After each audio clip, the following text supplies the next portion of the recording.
বিসমিল্লাহির রহমানির রহিম। সম্মানিত উপস্থিতি, যে এই পৃথিবীর কথা, যে আমাদেরকে যে আল্লাহ তাআলা এই দুনিয়ায় পরীক্ষার জন্য পাঠিয়েছে, দেখেন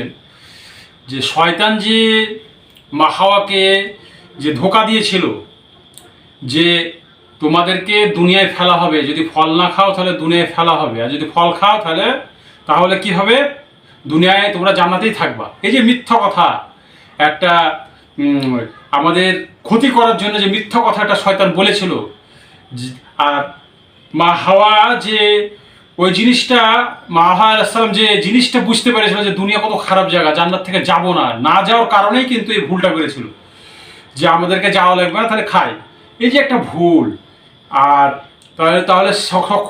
জান্নাত থেকে বুঝতে পেরেছে দুনিয়াটা কত ভয়ঙ্কর জায়গা। দেখেন আজ আমরা হেসে খেলে দুনিয়াটাকে শেষ করে ফেলছি, কিন্তু সামনে যে আমাদের কবর আছে,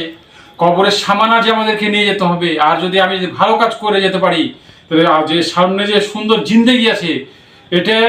যদি আমি আল্লাহর হুকুম হযরত মুহাম্মদ সাল্লাল্লাহু আলাইহি ওয়াসাল্লামকে অনুসরণ না করি তাহলে আমরা বুঝতে পারবো না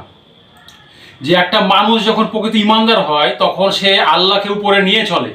আর যখন আমি যদি বেঈমান হই তাহলে আমি মাখলুককে নিয়ে চলবো, আর মাখলুককে নিয়ে যে চলবে